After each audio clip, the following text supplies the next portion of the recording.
আমাদের সবচেয়ে বড় সম্পদ হলো আমাদের ঈমান, এবং এই ঈমান ধরে রাখা অত্যন্ত কঠিন, কারণ পৃথিবী তার পরিণতির দিকে আগাচ্ছে, অর্থাৎ মহাপ্রলয় হবে, সব ধ্বংস হবে, সেদিকে আগাচ্ছে।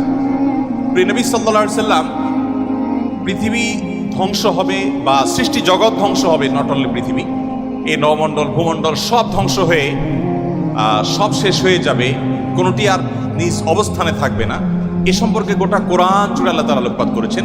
শুরুর দিকে আল্লাহ রাব্বুল আলামিন বিধিবিধান সবকিছু বলার পরও শেষের দিকে এসে কোরআনকে আল্লাহ রাব্বুল আলামিন সমাপ্ত করেছেন বেশিরভাগ সূরাগুলোতে কিয়ামত সম্পর্কিত আলোকপাত দ্বারা, অর্থাৎ পৃথিবী তার পরিণতির দিকে যাবে সেটা দিয়ে আল্লাহ সুবহানাহু ওয়া তাআলা ইতি টেনেছেন। আমরা কদিন আগে বাংলাদেশের নোবেল বিজয়ী ডক্টর ইউনূসের একটা সাক্ষাৎকারের একটা অংশ বিশেষ, বোধহয় ডয়চে ভেলের একটা সাক্ষাৎকার, এটা আমরা দেখেছি। যদিও সাক্ষাৎকারটা পরে কোনো কারণে বা কোনো যৌক্তিক অযৌক্তিক যে কারণেই হোক আমরা দেখতে পাই না ওই পেজে, আমি শুনেছি, আপনারা অনেকে হয়তো শুনেছেন। তিনি বলছিলেন যে পৃথিবী তার গন্তব্যের দিকে, ধ্বংসের দিকে এগিয়ে যাচ্ছে, এবং তিনি অন্য পার্সপেক্টিভ থেকে বলেছেন নিশ্চয়ই, কিন্তু আল্লাহ রাব্বুল আলামিন যা বলেছেন সেটি আমাদের সবাইকে উপলব্ধি করতে হবে এবং সেই গন্তব্যে আমাদের যেতে হবে। আমরা যাচ্ছি সেদিকে। পৃথিবী যখন তার গন্তব্যের দিকে বা সৃষ্টি জগৎ যখন তার গন্তব্যের দিকে এগিয়ে যায়, তখন যত বেশি এগিয়ে যাবে ঈমান মানুষের জন্য ধরে রাখা তত কঠিন হবে। আমরা সেরকম একটা সময় পার করছি। আমাদের বাপ দাদারা যারা ছিলেন তাদের ঈমানের যে অবস্থা ছিল, তাদের মধ্যে সততা যে পরিমাণে ছিল, আমাদের মধ্যে সেই পরিমাণ নিশ্চয়ই নাই। আমাদের পরের জেনারেশন যারা আসবে তাদের মধ্যে ঈমান ধরে রাখাটা আরো টাফ হবে, তাদের পরে যারা আসবে তাদের জন্য আরো টাফ হবে। এভাবে সহিহ মুসলিম বর্ণিত হাদিসে নবী সাল্লাল্লাহু আলাইহি ওয়াসাল্লাম বলেছেন, লা তাকুমুস সাআহ হাত্তা ইউকাল ফিল আরদি আল্লাহ আল্লাহ, অর্থাৎ পৃথিবী ততক্ষণ পর্যন্ত ধ্বংস হবে না, মহাপ্রলয় হয়ে সৃষ্টি জগৎ ততক্ষণ পর্যন্ত শেষ হয়ে যাবে না, যতক্ষণ পর্যন্ত একজন মানুষও আল্লাহ বলার মতো থাকবে। তার মানে পৃথিবী থেকে একটা সময় ঈমানদার কমতে কমতে, বিশ্বাসী মানুষ কমতে কমতে এমন একটা পর্যায়ে চলে যাবে যেটা জিরোতে চলে যাবে, কোনো বিশ্বাসী মানুষ থাকবে না। তখন এই পৃথিবী বা সৃষ্টি জগতের আর থাকার প্রয়োজন হবে না। আল্লাহ সুবহানাহু ওয়া তাআলা তখন এটাকে ধ্বংস করে পুনরুত্থান তিনি প্রতিষ্ঠা করবেন এবং বিচার দিবস তিনি প্রতিষ্ঠা করবেন। তো পৃথিবী যেহেতু তার পরিণতির দিকে আগাচ্ছে, এই সময়টাতে ঈমান ধরে রাখা অত্যন্ত টাফ এবং সহজ। মুসলমানের সন্তান হিসেবে, বাই চান্স মুসলিম হিসাবে, আমরা আমাদের ঈমানের কেয়ার করা, ঈমানের পরিচর্যা করার প্রয়োজনটা আমরা অনুভব করি না। আমি আজকের এই অনুষ্ঠানের মাধ্যমে আপনাদেরকে উদাত্ত আহ্বান রাখতে চাই, আসুন আমাদের ঈমানের যত্ন করি। আমাদের ঈমানটাকে যত্ন করবার জন্য আমাকে কোরআন অধ্যয়ন করতে হবে, আমাকে কোরআন পড়তে হবে, ঈমানের পরিবেশে থাকতে হবে এবং ঈমান কি সেটা বুঝতে হবে। আপনারা আলহামদুলিল্লাহ, যেটি আমি বলছিলাম, আপনারা সবাই বাংলাদেশের ভবিষ্যৎ, আপনারা সবাই এই পৃথিবীর ভবিষ্যৎ। আপনাদের প্রত্যেকের মধ্যে যে সম্ভাবনা লুকিয়ে আছে, সেই জায়গা থেকে আপনারা যদি চেষ্টা করেন ইসলামটাকে জেনে বুঝে অনুসরণ করার, মানার, তাহলে সেক্ষেত্রে আমি দৃঢ়ভাবে বিশ্বাস করি যে আপনি ইসলামটাকে এনজয় করবেন। আমি একটি কথা থেকে অন্যদিকে গিয়েছিলাম যে এক ভদ্র মহিলা আমার কাছে এসেছেন ইসলাম গ্রহণ করবার জন্য। আমি তাকে জিজ্ঞাসা করলাম, এফিডেভিট সব কমপ্লিট করেছেন এবং আইনি সমস্ত পদক্ষেপগুলো শেষ করেছেন, বললাম যে আপনি ইসলাম কেন গ্রহণ করবেন? যারাই আমার কাছে এই টাইপের আসে আমি জিজ্ঞেস করি, কারণ আমার তো জানা আছে যে বাংলাদেশের আমাদের মানুষের প্র্যাকটিস দেখে তো তার ইসলাম গ্রহণ করার কথা না, আরও ইসলাম থেকে পালানোর কথা। কেন গ্রহণ করেছেন? তো তিনি বললেন, ইসলাম সম্পর্কে আমি বই পড়েছি, এই বই আমাকে প্রভাবিত করেছে। আবার কোনো কোনো ব্যক্তিকে আমি দেখেছি, তাদের ব্যক্তিত্ব দেখে, নিশ্চয়ই সেরকম ব্যক্তিত্ব খুবই কম, দেখে আমি প্রভাবিত হয়েছি। গোটা পৃথিবীতে আপনারা বিশেষ করে পশ্চিমা দুনিয়ার খবর রাখবেন নিশ্চয়ই, সেখানে প্রতিদিন ইসলামে আসা মানুষের সংখ্যা বেড়ে চলেছে এবং পুরুষদের চাইতে মেয়েদের মধ্যে ইসলাম গ্রহণের সংখ্যা অনেক বেশি, প্রবণতা অনেক বেশি। কেন? যেখানে নারী অধিকার নিয়ে এত কথা বলা হয়, নারীদের অধিকার দেওয়ার জন্য এত আয়োজন নেওয়া হয়, এত উদ্যোগ নেওয়া হয়, সেই সমাজে কেন, সেই সমাজের নারীরা কেন ইসলামে আসছে এবং সেখানকার মুসলমানরা কেন ইসলামে আসছে? এই বিষয়টা নিয়ে আমি একটু স্টাডি করার চেষ্টা করলাম। আমার কাছে দুটি জিনিস পরিষ্কার হয়েছে। নাম্বার এক, তারা কোরআন পড়ে। যারাই ইসলামের পথে এসেছে তাদের বেশিরভাগ মানুষ কোরআন পড়ে ইসলামে এসেছে। এবং ওমর রাদিয়াল্লাহু তাআলার কথা আপনারা জানেন, গোটা পৃথিবীর ইতিহাসে প্রবাদতুল্য শাসকদের একজন, ন্যায় বিচার প্রতিষ্ঠার ক্ষেত্রে দৃষ্টান্ত স্থাপন করা মানুষদের একজন, সে ওমর রাদিয়াল্লাহু তাআলা আনহু। তার ইসলাম গ্রহণের ইতিহাসও আপনারা জানেন। তিনি কিন্তু নবী সাল্লাল্লাহু আলাইহি সাল্লামকে হত্যা করার দায়িত্বে নিয়োজিত হয়ে সে দায়িত্ব পালন করার জন্য যাচ্ছিলেন। পথিমধ্যে তিনি তার বোন ভগ্নিপতির কণ্ঠের তেলাওয়াত শুনেছেন। এই ঘটনা বিভিন্ন ভাবে বর্ণিত হয়েছে, আপনারা জানেন। সেই তেলাওয়াত তাকে এতটা প্রভাবিত করেছে যে তিনি হত্যার পরিবর্তে বরং মুহাম্মদ সাল্লাল্লাহু আলাইহি সাল্লামের কাছে হাত দিয়ে তার হাতে ইসলাম গ্রহণ করেছেন। তার মানে কোরআন সামান্য একটু শোনার পর তার ভিতরে এরকম প্রভাব পড়েছে। আপনাদেরকে আরেকটা গল্প শোনাতে চাই। তুফাইল ইবনে আমর আদ-দুসি একজন বড় মাপের কবি ছিলেন ইয়েমেনের। শুধু বড় মাপের নয়, আমরা জাতীয় কবি বলি, তখনকার জাতীয় কবির কালচারিভাবে ছিল না। যদি থাকতো হয়তো তিনি ইয়েমেনের জাতীয় কবি থাকতেন তখনকার। তুফাইল ইবনে আমর আদ-দুসি, দুস ওনার গোত্রের নাম। উনি যেহেতু বড় সাহিত্যিক এবং কবি ছিলেন, এবং সেই সময়ে কবি সাহিত্যিকদের অনেক কদর ছিল। বড় বড় রাজদরবারগুলোতে কবি সাহিত্যিকদেরই পদচারণা সবচেয়ে বেশি ছিল, এবং সবচেয়ে বড় পুরস্কারগুলো তারাই জিততেন। প্রশংসা করে রাজাদেরকে বিভিন্ন কবিতা, বিভিন্ন পংক্তি, বিভিন্ন লেখা এগুলো উপহার দিলেই পুরস্কার পেতেন। তো তুফাইল ইবনে আমর আদ-দুসি যেহেতু সাহিত্যিক ছিলেন, ভিআইপি ছিলেন, তিনি মক্কা উমরা করতে এসেছেন। মুহাম্মদ সাল্লাল্লাহু আলাইহি সাল্লাম তখন গোপনে ইসলাম এর দাওয়াত দিচ্ছেন। মক্কায় আসার পর তার বন্ধু বান্ধব যারা মক্কায় ছিলেন কবি সাহিত্যিক, তারা বললেন, দেখো আমাদের এখানে তো একটা লোক, তার কথা শুনলেই মানুষ তার জাদুতে আক্রান্ত হয়ে যায়, বাপদার ধর্ম ছেড়ে দেয়। তো তোমার ব্যাপারে আমরা আশঙ্কা করছি যে তুমি এরকম অবস্থার মধ্যে পড়তে পারো। তাহলে একটা বুদ্ধি হলো, তুমি কানের মধ্যে তুলো দিয়ে রাখো, দোনো কানের ফুটো এমনভাবে বন্ধ করে দাও যে তুমি উমরা যখন করবা, তওয়াফ করবা, সাই করবা, এই টাইমে যাতে ওই ভদ্রলোকের কোনো কথা তোমার কানে না আসে। অ্যাটলিস্ট এই সময়টা তুমি এভাবে একটু পার করো। তিনি তাদের পরামর্শ অনুযায়ী দোনো কান বন্ধ করে ফেললেন, এবং তিনি ওইভাবে কিন্তু উমরার কাজ শেষ করলেন। একটা পর্যায়ে তার মনে হলো যে আমি এত বড় সাহিত্যিক মানুষ, বুদ্ধিজীবী মানুষ, পড়াশোনা করা মানুষ, একটা মানুষ কথা বলবে আর আমি গলে যাব, ভুলভাল বললেও আমি সেটা মেনে নিব, আমি তো এত অর্বাচীন না, আমাকে এত ভয় কেন পেতে হবে। তিনি কানের তুলো খুলে ফেলে দিলেন, এবং এরপর তিনি হারামের কোন এক জায়গা থেকে কোরআনের কিছু আয়াতের অংশ বিশেষ তার কানে আসলো। আসার পর তিনি সাহিত্যিক মানুষ, বুঝলেন যে এটা তো এই মানের ভাষা, এই মানের সাহিত্য, এটা তো কোনো মানুষের রচনা হতে পারে না, বা এই ধরনের রচনা তো আমি আগে পড়ি নাই, এটা তো একটু ব্যতিক্রম মনে হচ্ছে। তিনি তখন মুহাম্মদ সাল্লাল্লাহু আলাইহি সাল্লামকে অনুসরণ করতে শুরু করলেন। পেয়ে গেলেন আলী রাদিয়াল্লাহু তাআলাকে, সম্ভবত আলীরই তেলাওয়াত শুনেছেন। তখন আলী রাদিয়াল্লাহু তাআলাকে বললেন, দেখো আমাকে তার কাছে নিয়ে যাও, মুশকিল হলো আমার বন্ধু বান্ধবরা দেখলে তো আমার জাত যাবে, বা তারা আমাকে এমন আছে টর্চারও করতে পারে। তাহলে এক কাজ করো, নিয়ে চলো। আলী রাদিয়াল্লাহু সামনে সামনে যাচ্ছেন, উনি পিছু পিছিয়ে যাচ্ছেন।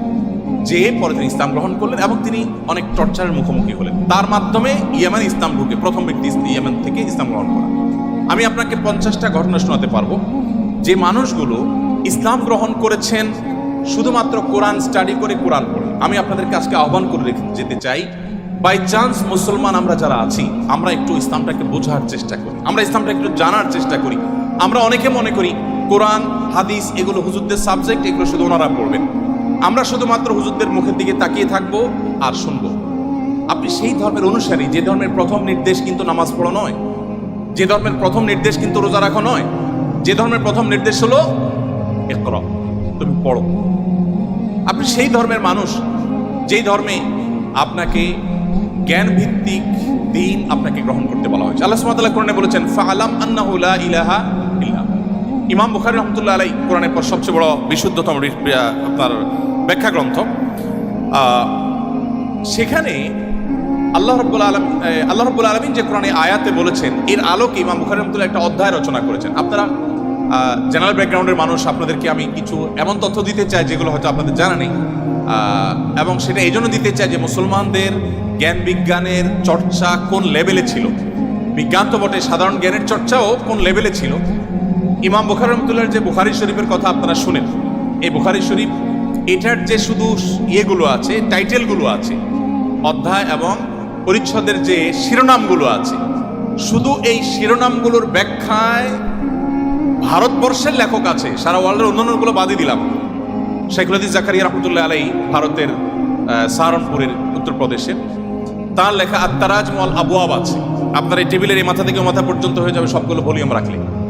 এতগুলো ভলিউম ভর্তি কিসে? শুধুমাত্র সহিহ বুখারীর শুধুমাত্র যে টাইটেল বা শিরোনাম আছে তার ব্যাখ্যা। এবং এগুলো এতটা একাডেমিক, এবং এতটাই আপনার ডিপ নলেজের বিষয় এবং এলমি বিষয়, একাডেমিক বিষয়, যে আপনি যদি এখানে প্রবেশ করেন তাহলে আপনি এটার ভেতরে শুধু ঢুকতেই থাকবেন এবং সামনে আগতে থাকবেন। এটা আমাদের ঐতিহ্য। যাই হোক, তো ইমাম বুখারী রহমতুল্লাহ আলাইহির একটা অধ্যায়ের শিরোনাম ছিল এরকম যে তিনি লিখেছেন বাবুল কাউলি বিল ইলমি, বাবুল ইলমি ক্বাবলাল কাউলি ওয়াল আমালি বিহি। অর্থাৎ সে অধ্যায় এখানে রচনা করা হচ্ছে যে অধ্যায়ে প্রমাণ করা হবে ইসলাম কোনো কথা বলবার আগে, কোনো কাজ করবার আগে মানুষকে সেটা জানার নির্দেশ করে। অর্থাৎ আগে জ্ঞান অর্জন করো, তারপরে তুমি করো। ইভেন আল্লাহ সুবহানাহু ওয়া তাআলা কোরআনে বলছেন ফাআলাম আন্নাহু লা ইলাহা ইল্লা, আল্লাহ ছাড়া সত্যিকার ইবাদতের উপযুক্ত আর কেউ নেই, এই কথার জ্ঞান তুমি অর্জন করো। দেখুন, আল্লাহ সুবহানাহু ওয়া তাআলা কিন্তু বিশ্বাসের কথাটাই বলছেন, কিন্তু জ্ঞান দিয়ে বলছেন। তার মানে তুমি জানো কেন আল্লাহ ছাড়া সত্যিকার ইবাদতের উপযুক্ত থাকতে পারে না, কেন একাধিক স্রষ্টা থাকতে পারে না, কেন তুমি সেই জিনিসটা জানার চেষ্টা করো। কেন বলতে আমি এখানে আল্লাহ সুবহানাহু ওয়া তাআলা দর্শন জানতে নির্দেশ করেছেন তা নয়, আল্লাহ বলেছেন যে এই বিষয়ের স্বচ্ছ ধারণা এবং ইলম যেন আমাদের মধ্যে আসে। কিন্তু দুঃখজনক, আমরা কোরআন পড়ি না, আর পড়লেও বুঝে পড়ি না। পৃথিবীতে সবচেয়ে বেশি পাঠ করা হয় যে গ্রন্থ সেটা কোরআন। কোরআনের চাইতে বেশি পাঠ করা হয় সর্বযুগে সর্বকালে এরকম আরেকটি গ্রন্থ পৃথিবীতে নেই যে এত বেশি পরিমাণে পাঠ করা হয়। আর দুঃখজনক সত্য এটাও যে পৃথিবীতে না বুঝে পাঠ করার ক্ষেত্রে কোরআনের চাইতে আর বিকল্প বা আরেকটা গ্রন্থ আপনি খুঁজে পাবেন না। কোরআনই একমাত্র গ্রন্থ যে আমরা মুসলমানরা সেটাকে না বুঝেই শুধুমাত্র পড়ি। হ্যাঁ, কোরআন না বুঝে পড়লেও আপনি সওয়াব পাবেন, এটা একটা কাজ হবে। না বুঝে পড়লে কি লাভ হবে আমরা অনেকে বলি। আজকাল আপনারা জানেন অনেক টেকনোলজি আবিষ্কার হয়েছে, আপনারা টেকনোলজির লোক, যে একটা সিম্পল জিনিস আমাদের সবার হাতে হাতে আছে, স্মার্টফোন। আমরা যদি বলি হাই শ্রী কল অমুক, সাথে সাথে কিন্তু আপনার কোনো টিপাটিপি ছাড়াই সেই অমুকে কল করবে, মোবাইল করবে না ডিভাইস।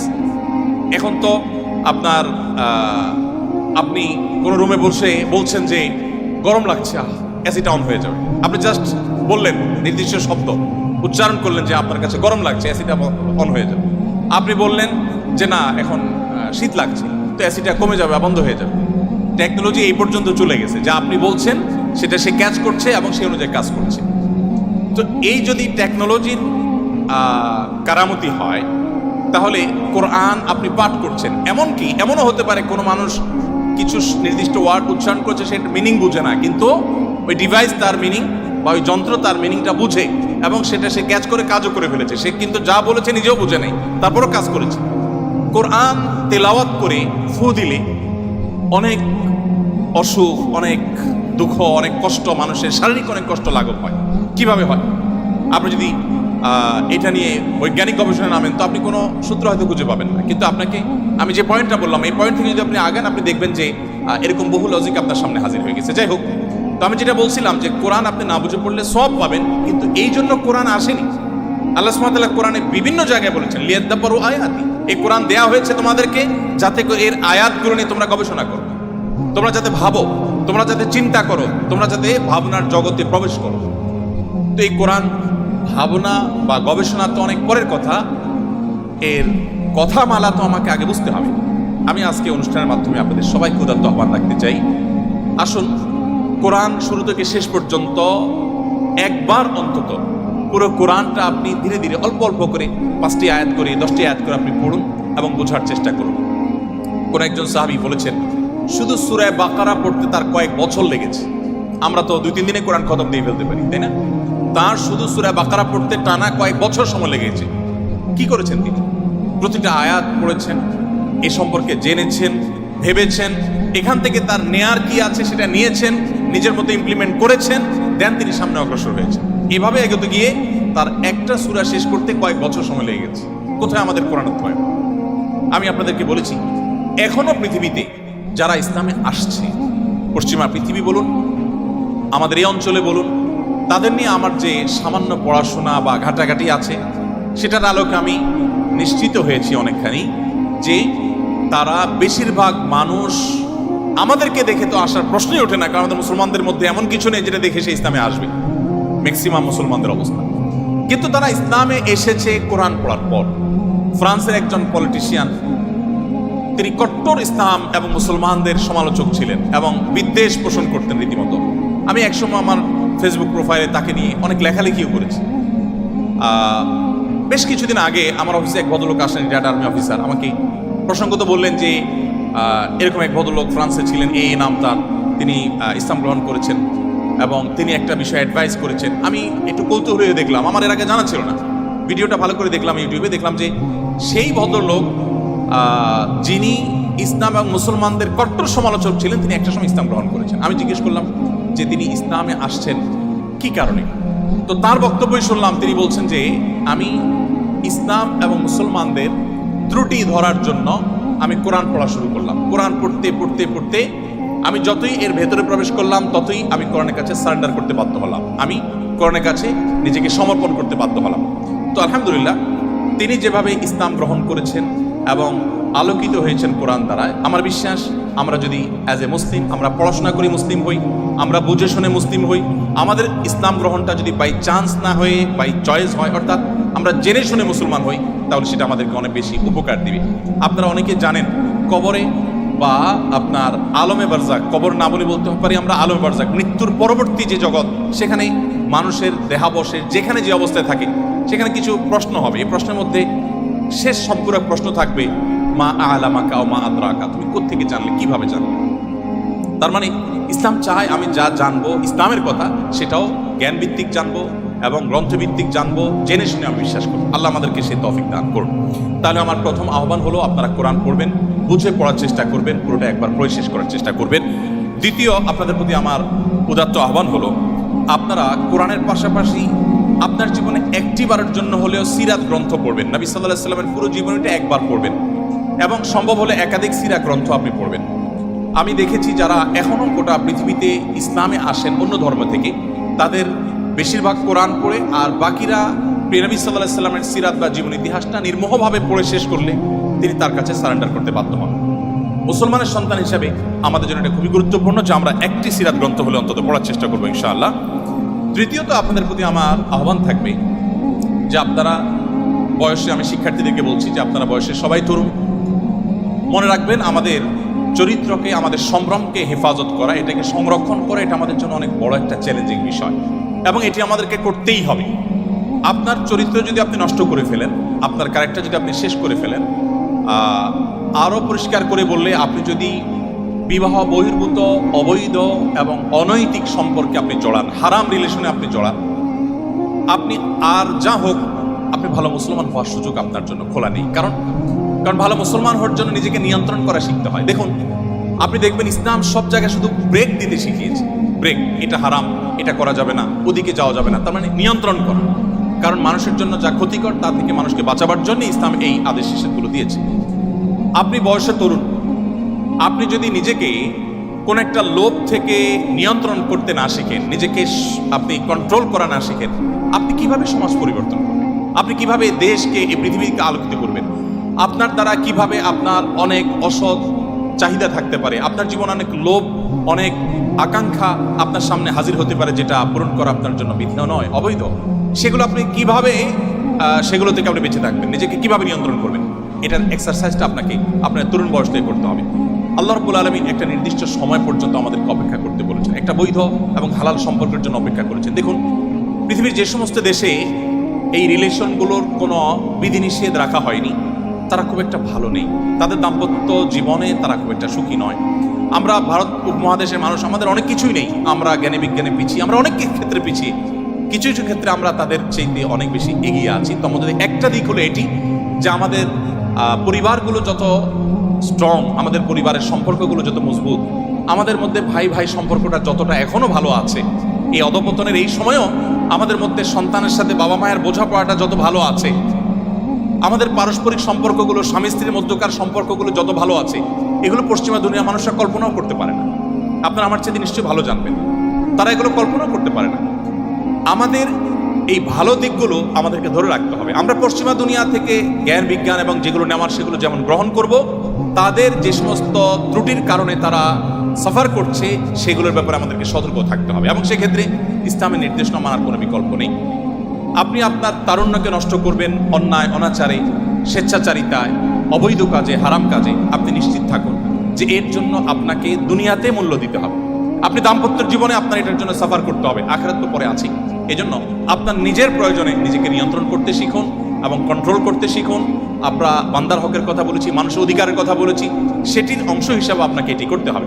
আপনারা জানেন সারা পৃথিবীর সব সমাজেই, এমনকি অমুসলিম সমাজেও একজন মানুষ তার দুজন সঙ্গী যদি রাখেন, অর্থাৎ স্ত্রী আর তাদের কাছে যদি তাদের ভাষায় যদি আমরা গার্লফ্রেন্ডের কথা বলি, যদি দুজন রাখেন তো এটাকে অনৈতিক মনে করা হয়, এটাকে অন্যায় মনে করা হয়। সকল সমাজে যারা অমুসলিম, যারা অবিশ্বাসী, তারাও এটাকে অন্যায় মনে করে। তো আমি যদি এটাকে একটু ভিন্নভাবে বলি, আপনি একজন তরুণ, আপনার যদি আল্লাহ তাআলা নসিবে রাখেন, আপনি বেঁচে থাকেন, আপনার ইনশাআল্লাহ একজন স্ত্রী হবে, জীবন সঙ্গিনী আসবেন। আপনার এখনকার সময়টা, অর্থাৎ বিবাহের আগের সময়টা যদি আপনি বিভিন্ন নারীদের সাথে আপনি সম্পর্ক করেন, আমি মেয়েদের কথা একই কথা বলছি, মেয়েরা যদি ছেলেদের সাথে সম্পর্ক রিলেশন করে এবং এই রিলেশনগুলো আপনার স্ত্রী যিনি হবেন তিনি যদি এখন আপনার কাছে থাকতেন অথবা আপনি তার কাছে থাকতেন, তাহলে কিন্তু নিশ্চয়ই এগুলো সহ্য করতেন না। তাহলে আপনার নিজের চরিত্রকে, আপনার যৌবনকে, আপনার জীবনকে আপনি এমন কাজে ব্যয় করছেন যা আপনার জীবন সঙ্গিনী, আপনার জীবন সঙ্গী যার জন্য আপনি অপেক্ষা করছেন, যিনি আপনার জন্য অপেক্ষা করছেন, তিনি পছন্দ করছেন না। তাহলে এই কাজটাকে আপনি কিভাবে যৌক্তিক বলতে পারেন? এই কাজটাকে কিভাবে আপনি সঠিক মনে করতে পারেন? এই কাজটাকে আপনি কোন যুক্তিতে দাঁড় করাতে পারেন? দেখুন, বিবাহ বন্ধনের বাঁধ যারা তুলে দিয়েছে, আপনি চায়নার কথা আমার চাইতে নিশ্চয়ই ভালো জানেন। চায়নার মতো একটা দেশ, এত পপুলেশনের দেশ, জন্মের হার কোনোভাবে কোনো মেকানিজমে বাড়াতে পারছে না, এত প্রণোদনা দেওয়া হচ্ছে। ইটালির কথা আমি গত কয়েকদিন আগে পত্রিকা পড়েছি, আপনারা নিশ্চয়ই আমার থেকে ভালো জানবেন যে ইটালি, চায়না, অনেক দেশ আছে পৃথিবীতে যারা তাদের জন্মের হারকে স্বাভাবিক করবার জন্য সরকারি প্রণোদনা বিভিন্নভাবে দেওয়ার পরও কোনোভাবে তারা স্বাভাবিক করতে পারছে না। একসময় কিন্তু তাদের জন্মের হার কম থাকার বিষয়টা এরকম ভয়াবহ পর্যায়ে ছিল না। এখন প্রেডিকশন বলছে সামনের দিনগুলো তাদের জন্য অত্যন্ত আতঙ্কের, অত্যন্ত ভয়ঙ্কর। কারণ কেউ সন্তান জন্ম নিতে চাচ্ছে না, দিতে চাচ্ছে না, কোনো প্রণোদনা দিয়েও এটাকে স্বাভাবিক করতে পারছে না। এগুলোর একটি কারণ, অনেক কারণের মধ্যে একটা কারণ হলো বিবাহ বহির্ভূত সম্পর্ককে অ্যাপ্রিসিয়েট করা। যে সমাজে এটাকে যত বেশি অ্যাপ্রিসিয়েট করা হয়, সেখানে পরিবার ব্যবস্থা তত দ্রুততার সাথে ভেঙে পড়ে। আপনি আমাদের কথা যদি বলেন, বাংলাদেশে বিবাহ বিচ্ছেদের হার নিয়ে প্রতিনিয়ত আমরা পত্রিকায় বিভিন্ন প্রতিবেদন পড়ি এবং আমাদের কপালে ভাঁজ পড়ে। আমি মাহফিল বা ইসলামিক প্রোগ্রাম একসময় নিয়মিত করতাম, এবছর আর মাহফিল না করার ঘোষণা দিয়েছি আমরা। তো মাহফিল করতে গিয়ে বিভিন্ন জনপ্রতিনিধি, এলাকার বিভিন্ন নেতৃস্থানীয় মানুষদের সাথে উঠা বসা হয়। আমি অনেক জায়গায় শুনেছি, বিশেষ করে মৌলভীবাজারের এক চেয়ারম্যানের কথা আমার এখনো মনে পড়ে। ভদ্রলোক বললেন যে, ভাই, মাত্র 10 দিন হলো আমি দায়িত্ব বুঝে নিয়েছি নির্বাচনের পর। এই 10 দিনের মধ্যে আমার কাছে শুধুমাত্র আমার একটা ইউনিয়নে তালাকের, অর্থাৎ বিবাহ বিচ্ছেদের বিচার এসেছে প্রায় 20-25টি। আমার কাছে যেগুলো আসেনি সেগুলো তো আনকাউন্টেড আমার কাছে। ঠিক একইভাবে আরো অনেক ব্যক্তির কথা আমি জানি, আপনারা পত্রিকায় পড়েন, প্রতিনিয়ত প্রতি মিনিটে এখন বিবাহ বিচ্ছেদ হচ্ছে, প্রতি মিনিটে। কেন হচ্ছে বলুন? আমাদের আর্থিক সঙ্গতি কি আগের তুলনায় কমেছে না বেড়েছে বলুন তো? বেড়েছে না? আমাদের দাদারা, বাপ দাদারা বা তাদেরও আগে যারা ছিলেন, তারা কিন্তু তাদের স্ত্রীকে বছরে একটা শাড়ি, একটা কাপড় দিতে অনেক কষ্ট হতো। আপনি কিন্তু আপনার স্ত্রীকে একটা শাড়ি না, বরং সুপার মার্কেটে গিয়ে ছেড়ে দেন, আসার সময় বিল পেমেন্ট করে আসছেন, কোনটার দাম কত জিজ্ঞেস করার সময়ও নেই, তাই না? আমাদের বাপদাদারা যারা ছিলেন তারা কিন্তু, আমি শেষ করছি, চেয়ারম্যান মহোদয় এসছেন সম্ভবত, আমি ইনশাল্লাহ সংক্ষেপ করে শেষ করে ফেলছি ইনশাল্লাহ। যেটা বলছিলাম যে আপনি এখন দেখবেন যে এখন স্বামী তার স্ত্রীকে ভালোবাসা প্রকাশ করার কত ওয়ে আছে বলুন তো। আপনি সরাসরি গল্প করতে পারছেন, মোবাইলে কথা বলতে পারছেন, SMS-এ ভালোবাসা আদান প্রদান করতে পারছেন, মনের ভাব প্রকাশ করতে পারছেন, মুহূর্তগুলোকে ছবি ধারণ করে পাঠিয়ে দিতে পারছেন। কতভাবে ভালোবাসা চলছে আপনি বলুন তো। আচ্ছা, আমাদের বাপদাদারা যারা ছিলেন তাদের কাছে আমরা যাই একটু, তারা কিন্তু বিশেষ করে গ্রামাঞ্চলে যারা বড় হয়েছেন, এখন তো গ্রাম শহর সব জায়গায় টেকনোলজি পৌঁছে গেছে আলহামদুলিল্লাহ। তখনকার কথা আপনি চিন্তা করুন যে সারাদিন স্বামী তার কাজে, স্ত্রী তার কাজে, দুজন দুই সেক্টরে আছেন এবং দুজন দুই জগতে আছেন। ওই রাতে খাবার দাবার শেষ ছাড়া সাক্ষাৎই হতো না, ততক্ষণে আপনার ওই হারিকেন নিভে যেত, অন্ধকারের মধ্যে সাক্ষাৎ, আবার ভোরে ভোরে উঠে যে যার কাজে চলে যেত। অর্থাৎ এত ভালোবাসাবাসী, এত ভালোবাসা আদান প্রদান করার সুযোগ ছিল না, এত ভালোবাসার উপকরণ ছিল না, এত গিফট আদান প্রদানের সুযোগ ছিল না। কিন্তু সম্পর্কগুলো কি আমাদের মতো ছিল না আর একটু স্ট্রং ছিল? কোনো সন্দেহ আছে? কোনো সন্দেহ নেই। বলুন তো অভাবটা কিসের? এখন তো অভাব নেই, টাকা পয়সা আছে, গিফট আছে, আপনি অনেক কিছু দিচ্ছেন। এত কিছুর পরও ঝগড়াঝাটি, সংসার ভেঙে দাম্পত্য জীবনগুলো সব শেষ হয়ে যাচ্ছে। আমাদের কিছু একটা হারিয়ে যাচ্ছে। আমার আগে ডাইরেক্টর মহোদয় বলছিলেন মূল্যবোধের কথা। এই মূল্যবোধ আমাদের থেকে হারিয়ে যাচ্ছে। এই মূল্যবোধ যত হারিয়ে যাবে, আমাদের ইস্পাত সভ্যতা, লোহার সভ্যতা, এটাতে আমরা এগিয়ে যাব, বাট আমরা পশুদেরকে হার মানানো এক সমাজ আমরা কিন্তু পাবো। সেদিকে কিন্তু আমরা আগাচ্ছি। গোটা সমাজকে আমরা বাঁচাতে না পারলেও নিজেদেরকে বাঁচাবার চেষ্টা করতে পারি। আমি সেজন্য আপনাদেরকে বলবো, আপনার তারুণ্যকে, আপনার যৌবনকে আপনি হেফাজত করুন। আল্লাহ সুবহানাহু ওয়া তাআলা কিয়ামতের ময়দানে 4টি নির্দিষ্ট প্রশ্ন করবেন। এই প্রশ্নগুলোর উত্তর দেওয়ার আগে কেউ 2 পা নাড়াতে পারবে না। নবী করিম সাল্লাল্লাহু আলাইহি ওয়াসাল্লাম বলেছেন, লা তাযুলু কদমা আবদিন ইয়াউমাল কিয়ামাতি হাত্তা ইউসআলা আন আরবা। 4টি প্রশ্নের উত্তর দেওয়া ছাড়া কোনো মানুষ তার পা নাড়াতে পারবে না। সেই 4টি প্রশ্নের একটা প্রশ্ন হলো ওয়া আন শাবাবিহি ফিমা আবলা। তোমার যৌবনকালটা তুমি কিভাবে কাটিয়েছো? দেখুন, আমাদের সমাজের যুবকরা নামাজ কালাম ধরলে বা একটু ধর্মকর্ম করলে বা একটু ভালো মানুষ সাজলে সমাজের মানুষ ওটাকে ভালোভাবে নেয়, তাই না? যে যুবক মানুষ এত ভালো হতে যাবে, আর এই বয়সে একটু আত্মু করবে না, ভালো হওয়ার বয়স হয়েছে এখনো। আমরা এইভাবে দেখি না জিনিসটাকে। আচ্ছা, আল্লাহ রাব্বুল আলামিন সেজন্য যৌবনে কি করেছেন আপনি সেটা আলাদা জানতে চাইবেন।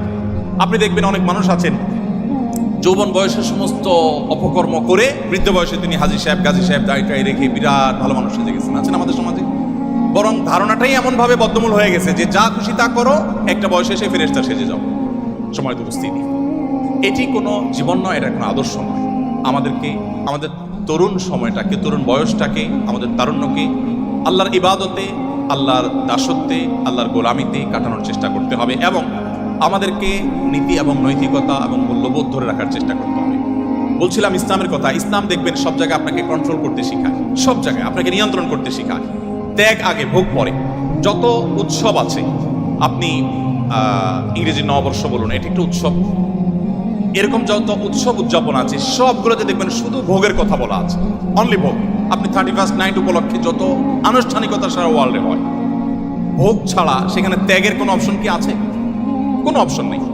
কিন্তু ইসলামের 2টি উৎসব, একটা ঈদ উল ফিতর, একটা ঈদ উল আজহা, এখানে ভোগের কথা আছে কিন্তু আগে ত্যাগ। আপনাকে ঈদ উল ফিতরের আগে ফিতরা দিতে হবে, গরিবের বাসায় খাবার পৌঁছাতে হবে, তাদের হাসি নিশ্চিত করে এরপর আপনাকে হাসতে হবে। আপনি কোরবানির ঈদ করবেন, কোরবানির পশুর গোশত আপনি জবাই করে খাবেন, আপনি গরিবকে দিতে হবে, তাকে মুখে হাসি ফোটাতে হবে, আপনি তারপরে খাবেন। আপনি তো সেই ধর্মের অনুসারী, আপনি তো মানুষের কল্যাণকামী হবেন। দেখুন, আপনারা তো জেনারেল ব্যাকগ্রাউন্ডের, আমি মাদ্রাসার প্রোগ্রামে বলি যে দেখুন, আমাদের দেশে ভালো আলেমের অভাব নেই, ভালো হুজুরের অভাব নেই, ভালো শিক্ষিত মানুষের অভাব নেই। আমাদের দেশে ভালো মানুষের অভাব। আপনারা আমার চেয়ে খুব ভালো করে জানবেন, অভাব নাই আমি এ অর্থে বলছি যে অনেক আছে, আরও দরকার আমাদের শিক্ষিত মানুষ, আরও দরকার আমাদের ভালো আলেম। কিন্তু যে পরিমাণ শিক্ষিত আছে সে পরিমাণ ভালো মানুষ নেই। যে পরিমাণ আলেম আছেন, এমনকি আলেম হলেও গতানুগতিক তিনি যে ভালো মানুষ হয়ে যাবেন এমনটা জরুরি না। আমরা ভালো মানুষ হওয়ার চেষ্টায় এগিয়ে যেতে হবে। আপনি যদি ভালো মানুষ হওয়ার চেষ্টায় আগান, আপনি জেনারেল ব্যাকগ্রাউন্ডের হওয়ার পরও আপনার এই পড়াশোনাটাকে ইবাদতে আপনি রূপান্তর করতে পারেন। কিভাবে সেটা? আপনার যদি ইন্টেনশন থাকে আমি জ্ঞান বিজ্ঞান শিখে, আমি এই টেক্সটাইল ইঞ্জিনিয়ারিং শিখে আমার এই জ্ঞান দিয়ে আমি আমার সমাজকে উপকৃত করব, দেশের মানুষকে উপকৃত করব, পৃথিবীর মানুষকে উপকৃত করব আমাদের টেকনোলজি দিয়ে, আপনি যদি এই উদ্দেশ্যটা আনেন, সাথে সাথে আপনার উদ্দেশ্যের কারণে আপনার এই পড়াশোনাটা ইবাদতে পরিণত হয়ে যাবে। আর যদি আপনি বলেন যে আমি আমার অমুককে দেখিয়ে ছাড়বো, তমুককে দেখিয়ে ছাড়বো, এটা জাহির করে ছাড়বো, তাহলে সেক্ষেত্রে আপনি হয়তো দেখাতেও পারবেন না আর আল্লাহর কাছে বিনিময় পাওয়ার প্রশ্ন উঠবে। এই জন্য আমি আপনাদেরকে আহ্বান করব যে আমাদের এই বয়সটাকে হেফাজত করতে হবে, বিশেষ করে তরুণ সময়টাকে হারাম সম্পর্কগুলো থেকে বেঁচে থাকার জন্য স্ট্রাগল করতে হবে। আমি বলি, যে যুবক নিজেকে এতটুকু কন্ট্রোল করতে পারে না, সে কিভাবে বিশ্ব জয় করবে, সে কিভাবে দুনিয়া জয় করবে, সে কিভাবে সমাজ সংস্কার করবে? আমাদেরকে সেদিকে যেতে হবে।